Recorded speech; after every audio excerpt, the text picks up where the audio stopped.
Hello everyone, and welcome to the Pedaling Princess Podium. I'm your host, John Ardelli, and I'm at the McConnell Memorial Library tonight for Jacques Coté's presentation on bicycle touring.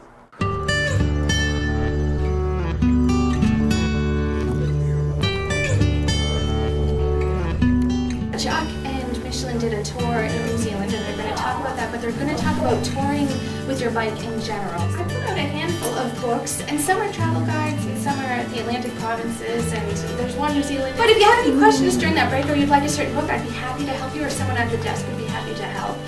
So if you could welcome Jacques Coté, that would be great.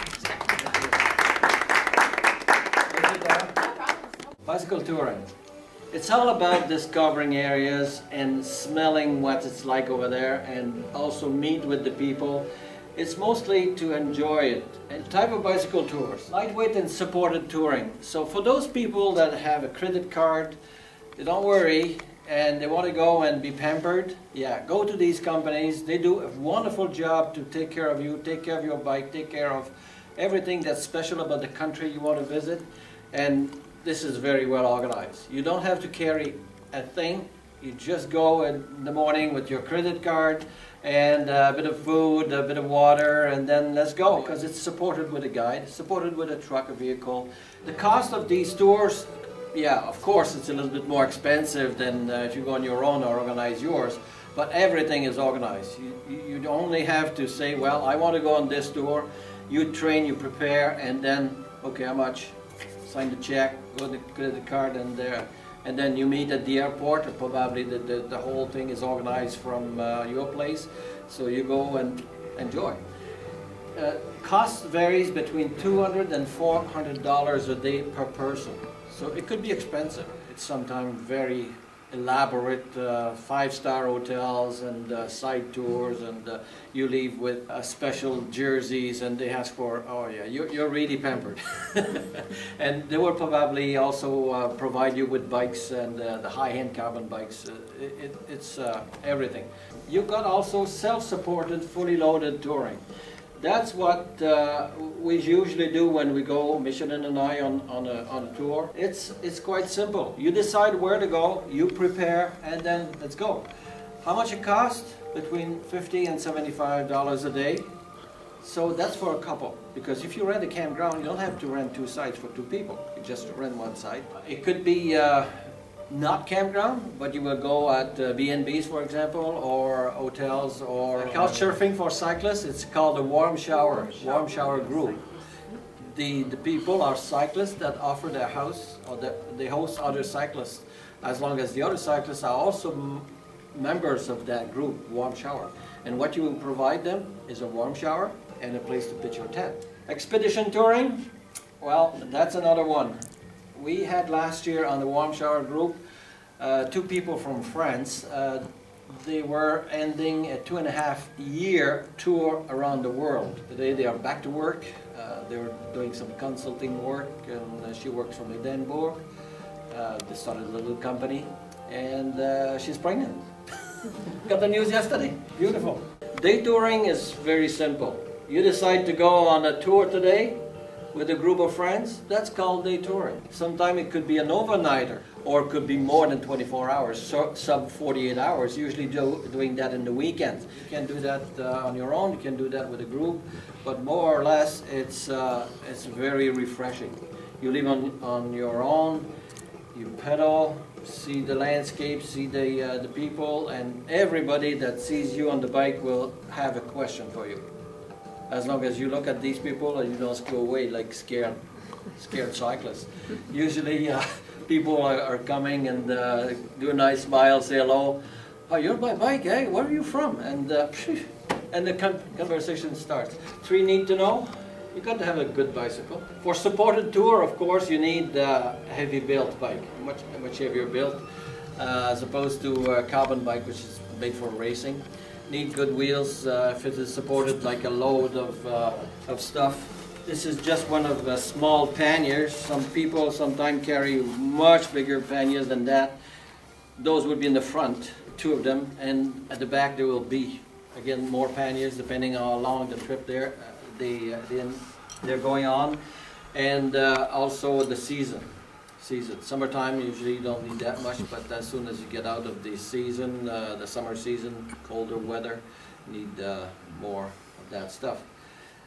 Good brakes is really important. If you go for a long tour, carry spares.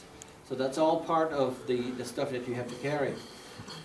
Clothing, camping, cooking, first aid for people and first aid for the bike. And it's nice to have first aid for the bike, but you have to know how to use those tools and how to use those spares that you have. That's quite important, because I've seen people having a broken spoke and not being able to change that broken spoke, and the wheel was doing something like this and putting stress on all the other spokes and breaking spokes one after the other. Schedule, you decide what kind of tour you want to do. Your daily distances, depending on your age, the area you will visit. Is it hilly? Is it flat? Is it a wild country while the stations are way far apart, like 75, 800 kilometers between towns? Or is it very, very busy, lots of things to see? So a lot of things to see, probably 35, 50 kilometers a day will be enough.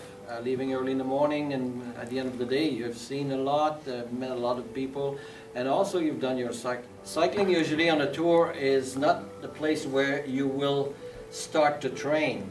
You train before going on the tour, because it's much more enjoyable when you have the shape and be in good physical condition and mental condition for the trip you have planned.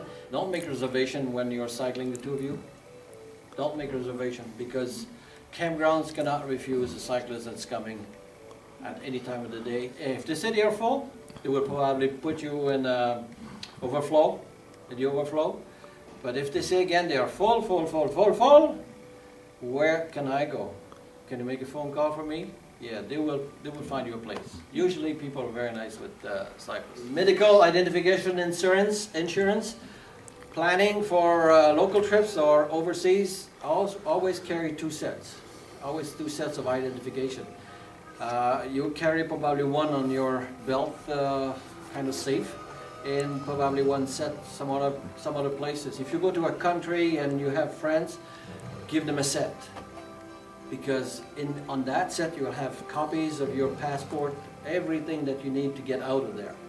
If you don't have it, that you're in deep trouble. Test your material before leaving, of course. You don't go on an extended tour without testing your material. Pitching the tent, seeing that everything will work fine and you don't miss a piece of gear that is essential. And a tip, if you're traveling with a bag like this, looks good, black, interior is supposed to be waterproof, but it is not. There are some bags that are very expensive, very heavy, that are really waterproof, and you pay the price. They are made in Germany. But this one here, I can go around. I have a plastic bag, and I put everything in it. And don't fold your thing like you would put in a drawer. Just roll everything and make little rolls that you put up, and you will see by the color, this is the t-shirt I want. Just take that roll out, and it doesn't change anything inside the bag. You want to put it back? Yeah, put it back, squeeze it in. That's a trick, and it works. It's spherical.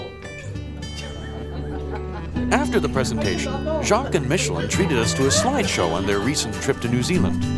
One thing about bicycle touring, as opposed to touring by car, is that you come back with much more interesting stories. The slower, open nature of a bike leaves you open to encountering a lot more people. It really lets you get to know a place in a way no other form of touring will. Well, that's it for the Pedaling Princess Podium this week.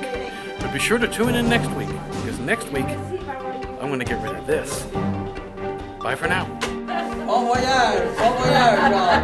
À la prochaine.